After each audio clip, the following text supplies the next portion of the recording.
மீகா தீர்க்கதரிசியின் புஸ்தகம் 4ஆம் அதிகாரம் 10ஆம் வசனம்.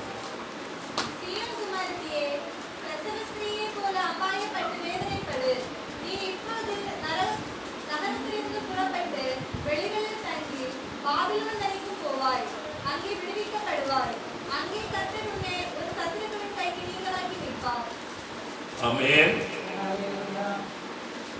பாபிலோன் வரைக்கும் போவாய், அங்கே விடுவிக்கப்படுவாய். அங்கே கர்த்தர் உன்னை உன் சத்துருக்களின் கைக்கு நீங்களாக்கி வைப்பார். தீர்க்கதரிசி ஆகிய மீகா எசேயா தீர்க்கதரிசியின் காலகட்டங்களில் கிராம பிரதேசங்களில் தேவனுடைய தீர்க்க தரிசனங்களை உரைத்த ஒரு தீர்க்கதரிசியாக இருந்தார் மீகா. மீகா என்ற பொருளின் அர்த்தம் யெகோவாவை போன்றவர் என்ற அர்த்தம். ஆனால் இஸ்ரவேல் ஜனங்கள் இல்லைன்னா யூதா ஜனங்கள் பாபிலோனியா சிறைக்கு நேராய் அவர்களை அடிமையாக்கி கொண்டு போகப்படுகிற வேளையில் அந்த அடிமைத்தன வீடாகிய பாபிலோனிலே இருந்து தேவஜனம் விடுவிக்கப்படுவார்கள் என்ற ஒரு பெரிய செய்தியை தேவனுடைய மனிதராகிய மீகா கூப்பிட்டு சொல்லுகிறார். அவை பிரவாசியாக ஒரு அடிமை போல பாபிலோனிய கவர்ச்சிகள் அவர்களை அடிமையாக்கி பாபிலோனிய சுபாவம் அவர்களை அடிமையாக்கி ஒரு அடிமை போல இருக்கின்ற வேளையில் ஆண்டவர் அவர்களை பார்த்து சொல்லுகிறார், சீயோன் குமாரத்தியே, பிரசவ ஸ்திரீயை போல பயப்படு, வேதனைப்படு என்று சொல்லுகிறார். உன்னுடைய வாழ்க்கையிலே சில பாபிலோனிய வல்லமைகள் உன்னை அடிமையாக்கி கீழ்ப்படுத்தி அவருடைய அடிமை நுகத்தில் உன்னை வைத்திருக்கிறது என்றால் கர்த்தர் திட்டவட்டமாய் சொல்லுகிறார், அவர் அடிமையாக்க கொண்டு போகப்பட்டாலும் அவருடைய அடிமை நுகத்தை உடைத்து சத்ருவின் கையிலே இருந்து விடுதலையாக்கி வெளியே கொண்டு வர போகிறார். பாபிலோனியா சாம்ராஜ்யத்தினுடைய தளபதியாகிலே ராஜாவாக இருந்தவர் தெபுக்கத்நேச்சர் ராஜாவாக இருந்தார். அவர் தேவனுடைய ஆலயத்தை சுட்டெரித்தார், தேவ ஜனத்தை சிறையாக்கி கொண்டு போனார். தேவ ஜனம் மிகுந்த வேதனையை அனுபவித்தார்கள் என்று ஆவேதாம் நெகேமியாவின் புஸ்தகத்திலும் எஸ்ராவுடைய புஸ்தகத்திலும் நாம் படிக்கும் போது காண முடிகிறது. ஆனால் பாபிலோனிய சாம்ராஜ்யத்துக்கு தேவ ஜனத்தை நித்தியமாய் அடிமையாக்க முடியவில்லை. காரணம் கர்த்தர் நீதிபதியாய் அதிமத்தியின் மேல் இறங்கி வந்தார். இந்த வகை வேளையில் உன்னை உன்னுடைய ஆரோக்கியத்தையும் ஒரு அடிமை என்ற ஒரு அடிமையாக்கி சாத்தானுடைய அடிமைத்தனத்தினை குடுக்கி நீ விடுதலையாய் வெளியே வர முடியாதபடி உன்னை கீழ்படுத்தி வைத்திருக்கின்ற சில சக்திகள் உன்னை கீழ்படுத்தி வைத்திருக்குமையானால் கர்த்தர் திட்டவட்டமாய் இந்த பகல் சொல்லுகிறார், அடிமைத்தனத்தை நான் முறித்து உன்னை நான் வெளியே கொண்டு வர போகிறேன். அல்லேலூயா. அவர் பயங்கரமான பெரியவராக இருக்கிறார். அவருடைய கைக்கு யாரும் விடுவிக்க முடியாத நிலையில் அவர் குரலாய் இருக்கிறார். உன்னை உன் சத்துருக்களின் கைக்கு நீங்களாக்கி மீட்பார். உன்னுடைய சத்துருவின் கையில இருந்து வியாதி என்ற சத்ரு, பிரச்சனை என்ற சத்ரு, சமாதான கேடு என்ற சத்ரு அவருடைய குடும்பத்தை கடத்தி விட்டு கிரியேட் செய்து கொண்டிருக்கிறாரா? வாழ்க்கையில விடுதலை அனுபவிக்க முடியலையா? வாழ்க்கையில உயர்வை காண முடியலையா? கலங்கி போகாதீங்க, தகர்ந்து போகாதீங்க. கர்த்தர் உங்களுக்காக ஒரு அற்புதம் செய்ய போகிறார். உங்க குடும்பத்துக்காக ஒரு அற்புதம் செய்ய போகிறார். உங்க தலைமுறைக்காக ஒரு அற்புதம் செய்ய போகிறார். கழிந்த நாளுகளில் தம்பதியை கிரியை செய்த கர்த்தர், கழிந்த நாளுகளில் நம்முடைய குடும்பங்களில் கிரியை செய்த கர்த்தர் இந்த பகல் திட்டமா சொல்லுகிறார். பாபிலோனியா அடிமைத்தனத்திலே இருந்து தாவீதை விடுதலையாக்கி வெளியே கொண்டு வருவேன். அல்லேலூயா. வேதம் சொல்லுகிறது, குமாரன் விடுதலையாக்கினால் மெய்யாகவே விடுதலையாவீர்கள். விடுதலையாக விருப்பம் இருந்தோ விடுதலையாக முடியாம அல்லேலூயா சாத்தான் சிலரை அடிமையாக்கி ஜெபிக்க முடியாம, வேதம் வாசிக்க முடியாம, ஆவிக்குரிய வாழ்க்கையில உண்மையா செயல்பட முடியாம நம்மை அடிமையாக்கிற சில அடிமைகள் நம்மை கீழ்படுத்தி வைத்திருக்கிறது என்றால் கர்த்தர் இந்த மகள் சொல்லுகிறார், அவருடைய அடிமைத்தனத்திலே இருந்து தாவீதை முழுமையா மீட்பேன். அவருடைய குடும்பத்தை நான் மீட்க போறேன். அவருடைய தலைமுறையை நான் மீட்க போறேன். அவருடைய குடும்பத்தை நான் மீட்க போறேன். உடனே அந்தரகரசியா நான் அனுபவிக்கிற வேதனை, நான் அனுபவிக்கின்ற கண்ணீர், நான் அனுபவிக்கின்ற துக்கம் பெரிய கொடியது என்று சொல்லி இதில் நான் விடுவிக்க முடியும் என்று அநேக கேள்வி ஒன்றின் பின் ஒன்றாக எதிரிட்டு வரும்போது கர்த்தர் இந்த மகள் நம்மை பார்த்து சொல்லுகிறார், தாவீதை விடுவிக்க போகிறேன், விடுவித்து வெளியே கொண்டு வர போகிறேன். விடுதலையாக்க விடமாட்டேன் என்று கர்த்தர் சொல்லுகிறார். தாவீதை விடுதலையாக்குவேன். ஒரு வசனம் கூட வாசித்து விட்டு அதிலே ஜெபத்துக்கு நேராய் கடந்து செல்லாம் என்று நினைக்கிறேன். அல்லேலூயா. யாத்ராகம புஸ்தகம் 12ஆம் அதிகாரம் அதனுடைய 22ஆம் வசனம்.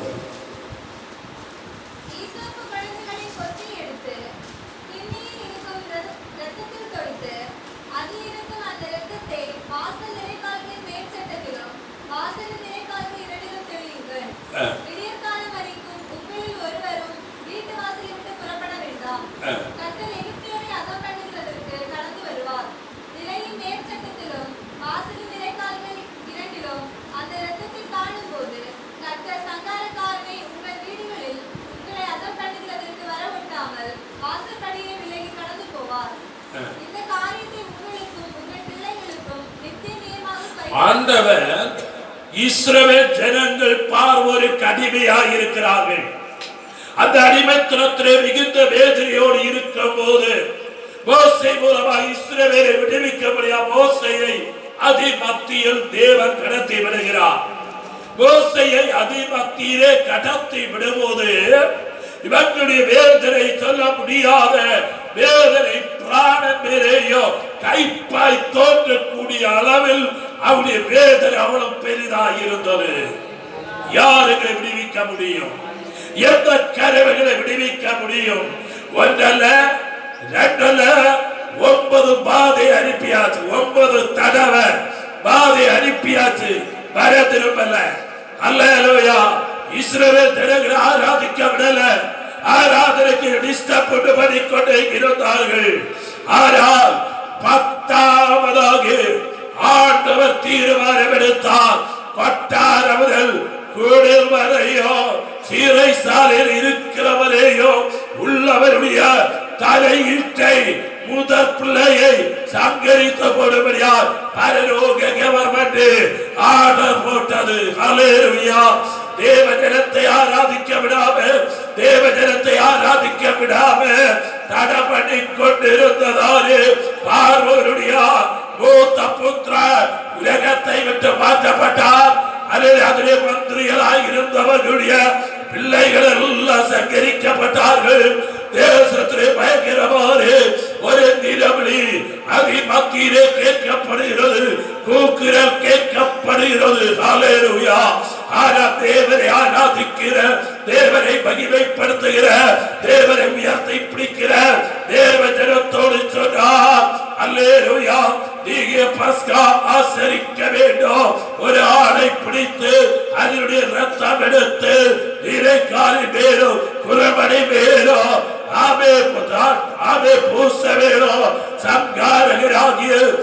ஆமே உங்க கூடாரத்தில் அண்டையில் வரும்போது அல்லேலூயா இந்த ரத்தம் காணும்போது அந்த வீட்டில் வராமல் மாறி போவான். அல்லேலூயா இந்த மகள் வேளையில் ஆண்டவருடைய புரோடெக்ஷன், ஆண்டவருடைய பாதுகாப்பு அவருடைய ரத்தத்தில் மறைந்திருக்கும் போது இந்த மகள் வேளையில் ரோகத்துக்கு அடிமையாக்க முடியாது, பிசாசுக்கு அடிமையாக்க முடியாது, மந்திரவாதத்துக்கு அடிமையாக்க முடியாது, எதிர்கமத்துக்கு அடிமையாக்க முடியாது. காரணம் சர்வ வல்லமையுள்ள தேவன் என்னுடைய கர்த்தர் பயங்கரமான தேவனாக இருக்கிறார். ஒரு உதாரணத்தை கூட சொல்லி கடற்றலாம் என்று நினைக்கிறேன். பாருங்க, இந்த லைன் அப்படியே நம்ம வலிச்சு போய்கொண்டே இருக்கிறது. இந்த டிரான்ஸ்ஃபார்மருக்கு சுற்றும் ஒரு வேலி அடிப்பாங்க, பார்த்துருக்கீங்களா? நல்ல முக்கிய இடங்களில் உண்டு, சில இடங்களில் இல்லை, முக்கிய இடங்களில் இருக்கும்.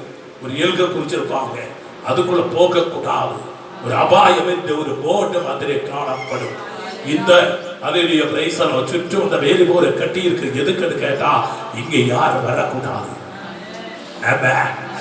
இயேசு ரத்தத்தினால் உன்னுடைய உள்ளம் கழுவப்பட்டாச்சனா, இயேசு ரத்தத்தினால் உன்னுடைய ஆமை சிந்தகள் கழுவப்பட்டாச்சனா, உள்ளம் கழுவப்பட்டாச்சனா, உன்னுடைய எண்ணங்கள் கழுவப்பட்டாச்சனா. ஆமென் அல்லேலூயா. ஒரு சத்ருவ ஒரு பக்கமாய் வர முடியாது. வாரவர அது தீ கத்தித்து போடும், வருகிறவர அந்த தீ படர்ந்து பிடிக்கும். அவர் இவரோடு போக முடியாது.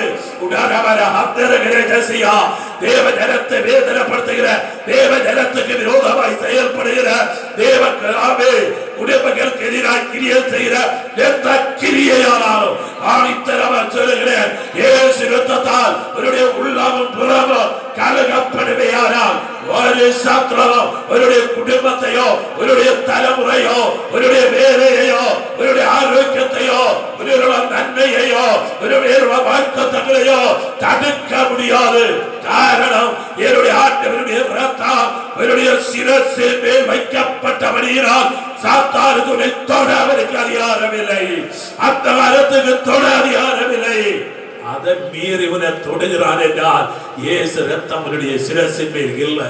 உன்னுடைய உள்ளம் முழுமையா கழுகப்படல. உன்னுடைய உள்ளத்திலே வைராக்கியம் இருக்கிறது, உன்னுடைய உள்ளத்திலே கோபம் இருக்கிறது, உன்னுடைய உள்ளத்திலே ரெண்டகம் இருக்கிறது. ஆதலால் ஆண்டவருக்கு கிரியை செய்ய முடியவில்லை. அவை இஸ்ரவேல் ஜனங்கள் வேதனையோடு நாட்களை கடத்தி கொண்டிருக்கின்ற வேளையில் அல்லேலூயா இதோ அவருடைய வீடுகளுக்கும் அல்லேலூயா ஆட்டுக்குட்டி ஆகியவருடைய ரத்தம் பூசப்பட்டார்கள். அல்லேலூயா. அவங்க பஸ்கா ஆசரித்தாங்க. ரொம்ப கவனிக்கணும், ரொம்ப ஆயத்தத்தோட அதை செய்தது. அல்லேலூயா. கையிலே பட்டி பிடித்து ஆமை வஸ்திரமிட்டு அறைய கட்டி காலுக்கு பாதரை செய்யிட்டு அல்லேலூயா புறப்பட்டு போகலன்னு சொன்னார். அந்த செகண்டிலே போகத்தக்கதான் ஆயத்தத்தோடு கசப்புல கீரை உடலை சாப்பிட்டார்கள். என்னுடைய விஷயம் அதல்ல, விஷயத்துக்கு நான் திரும்பி வருகிறேன். அரசக்காரர்கள் இதோ அல்லேலூயா இஸ்ரவேல் ஜனங்களுடைய வீடுல நான் இருக்கிறேன். அல்லேலூயா மோசேயுடையதாரு ஒரு பையனுடைய வீடுல சர்க்கார் இப்படி போறான். போய் பார்த்தா இயேசு ரத்தம் அது மேல் அடையாளமாக இருக்கும் போது அவன் பின்னிட்டு வருகிறார். இயேசுடைய ரத்தம், ஆட்டுக்குட்டியுடைய ரத்தம் இல்லாத வீடுகளில் சர்க்காரர்கள் ஆமே தரையிட்ட எல்லாம் ஒற்ற ராத்திரி கொண்டு ஒரு நேரம் கொண்டு பக்தவா தேவன் சங்கரித்தார். இஸ்ரவேலை விடுவிக்கும்படியாக, இஸ்ரவேலை சுதந்திரமாக்கும்படியாய் ஆமே தேசத்திலே நியாய விதியுடைய கரம் அனுப்பி தேவனுடைய மனிதர்களை விடுவித்தார் என்றால் இந்த மகள் வருடங்களாதி அனுபவிக்கின்ற வேதனை, வருடங்களாதி அனுபவிக்கின்ற கண்ணீர், வருடங்களாதி அனுபவிக்கின்ற துக்கங்களுக்கு ஆண்டவர் ஒரு முற்றுப்புள்ளியை வைத்துக் கொண்டு அவருடைய குடும்பத்துக்காக, அவருடைய தலைமுறைக்காக கர்த்தர் ஒரு அற்புதம் செய்ய இந்த பகல் போதுமானவராக இருக்கிறார். ஒருவேளை நாம் சொல்லலாம், என்னால் விடுதலையாக முடியாது, இனி ஒரு விடுதல் இல்லை, எல்லாத்திலும் கைவிடப்பட்டிருக்கிறேன், இனி யார் என்னை சகாயம் பண்ண முடியாது என்று சொன்னாலும் ஆண்டவரை தொட்டால், ஆண்டவர் அண்டையிலே வந்தால் நீ விடுதலையாவாய். உன்னால் விடுதலையாக முடியும். உன்னுடைய குடும்பத்தால் விடுதலையாக முடியும். நிறைவுக்கு வருகிறது. நான் சொன்ன தெரியல. இதுக்கு முன்னாடி 18 வயசு ஒரு மாநில தம்பி உடம்பு மொத்தமும் புண்களால் நிறையப்பட்டு அப்படியே ஜலம் அப்படியே ஒழுகி கொண்டிருக்கிற துர்நாற்றத்தால் பக்கம் போக முடியாது. என்னை ஜபத்துக்கு கூப்பிட்டார்கள். நான் கடந்து சென்றேன். அந்த தம்பியை காணும் போது ஒரு நிமிடம் யோசித்தேன். விடுதல் அசாத்தியம், இது ரொம்ப கஷ்டமான காரியம். ஆமே என்று சொல்லிவிட்டு சரி வந்ததுக்கா ஜெபிப்போம் என்று சொல்லி உள்ள போகும்போது பரிசுத்த ஆவியானவர் சொன்னார், அல்லேலூயா, இந்த பிள்ளைக்கு விரோதமாய் கட்டப்பட்ட சில மந்திர கட்டுகள் நீ ஜெபம் என்று கர்த்தர் சொன்னார். அந்த வாசல் நிரம்பி 3 நாள் அந்த தம்பிக்காக அங்கு ஜெபம் பண்ணினோம். அல்லேலூயா, நடந்து ஒரு அற்புத கிரியைகள் கர்த்தர் அற்புதமான விடுதல் கொடுத்தார்.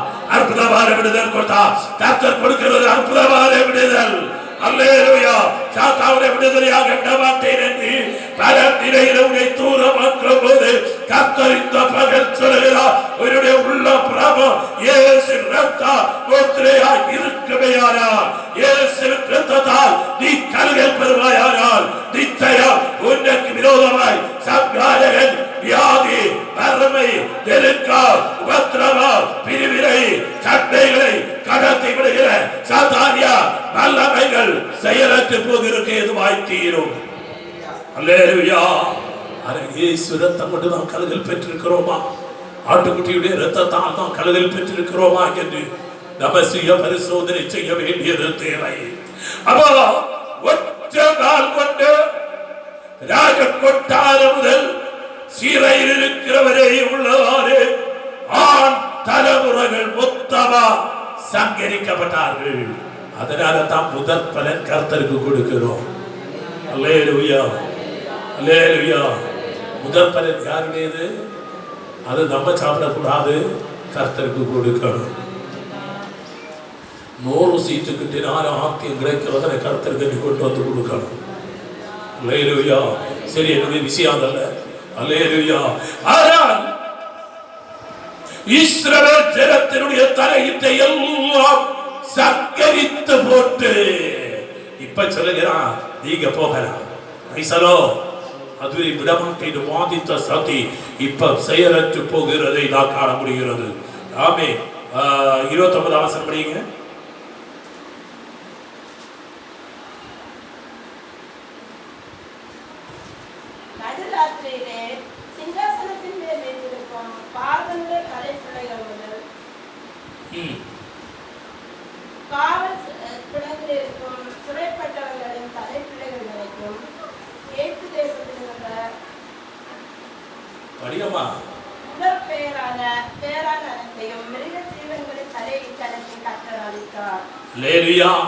மனுஷனை மட்டுமல்ல மிருகங்களுடைய தலையீட்டை கர்த்தர் அழைத்து போட்டார். அங்க ராஜ கொட்டாரம் முதல் கீழே வர ஒரே கூக்குரல் கேட்கப்பட்டது. காரணம், தேவ ஜனத்துக்கு விரோதமாய் ஆராதிக்க விடாமல் தடுத்ததாலே அவருடைய தலைமுறையில தலையீட்டுகள, அவருடைய வம்சத்திரப்பட்ட தலைமுறைகள தலையீட்டுகள கர்த்தர் சங்கரித்து போட்டார். அல்லேலூயா, அல்லேலூயா, அல்லேலூயா. அருமையான தேவனுடைய பிள்ளையை வருடங்களாய் வேதனைப்படுத்தி 9 பிராவசியம் தேவனுடைய அடிமத்தம் மன திரும்பாம தேவ ஜனத்தை ஆராதிக்க விடாம, அல்லேலூயா, பல நிலையிலே தடுத்து கொண்டிருந்த, எதிராய் செயல்பட்டு கொண்டிருந்த அவங்க குடும்பத்தில், அவங்களுடைய தலைமுறையில், அவங்க வம்சத்தில், அவருடைய முத்தலமாகிய தலைமுறையின் பேரோ தேவ கோபம் சக்தமாக இறங்கி செல்கிறது. அல்லேலூயா. நியாயமா ஒரு காரியத்தை சிந்திப்பேன். ஒருவேளை பார்வன் தான் இதுக்கு ஆர்டர் இப்படி எல்லாம் செய்கிறது, அவரை மட்டும் கொண்டால் போராதா? தேவனுடைய நியாய விதி, தேவனுடைய இரக்கம் என்றுள்ளது. 1000 தலைமுறை வரையும் விசாரிக்கிற தேவனாய் இருக்கிறேன் சொல்லும் போது தேவ சபைக்கு விரோதமாய், தேவ ஜனத்துக்கு விரோதமாய் எழும்பியாச்சுனா நீ மட்டுமல்ல, உன்னுடைய முத்தலுமாகிய சகல தலைமுறைகள் வேறும்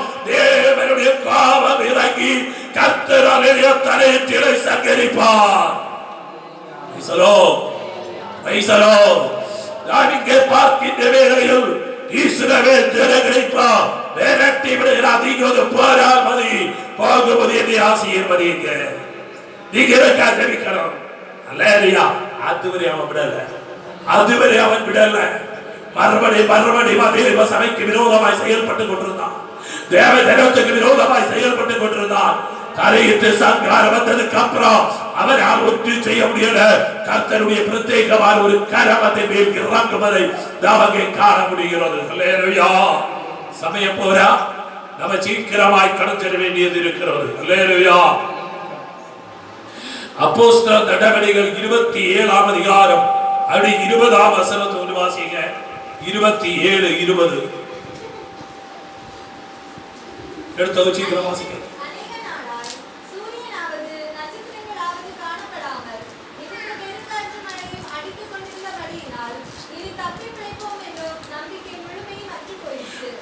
நாம் இங்கே பார்க்கின்ற வேளையில் அல்லேலூயா பிரைஸ் தி லார்ட், கிரேத்தா தீவுக்கு நேரே போகிற ஒரு கப்பலை அங்கே காண முடிகிறது. பவுல் சொன்னா, இந்த பிரயாணத்துல கப்பல் சேத மட்டுமல்ல பிராணச்சேதத்தையும் காண்கிறேன்.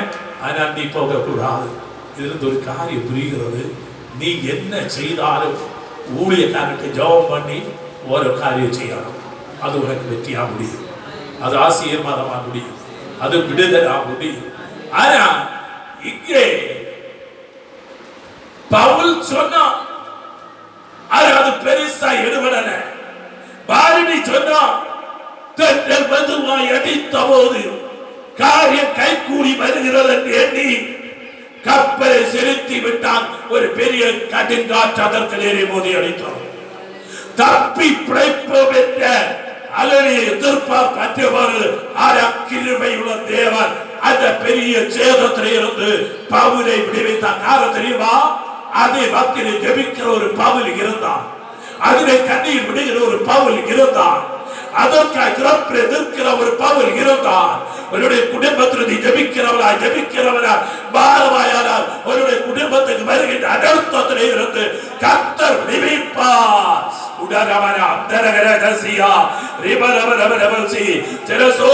போராட்டங்களும் அவரை பின்தொடர்ந்து இப்ப பவுல மட்டுமல்ல அவரோடு எல்லாரும் கொன்று விடணும் என்று சொல்லி சாத்தான் கண்களை கட்டி எதிராய் எழும்பி வரும்போது அபிஷேகம் உள்ள தரிசனம் உள்ள பவுலோடு ஆண்டவர் சொன்னா, நீ பயப்பட வேண்டாம்.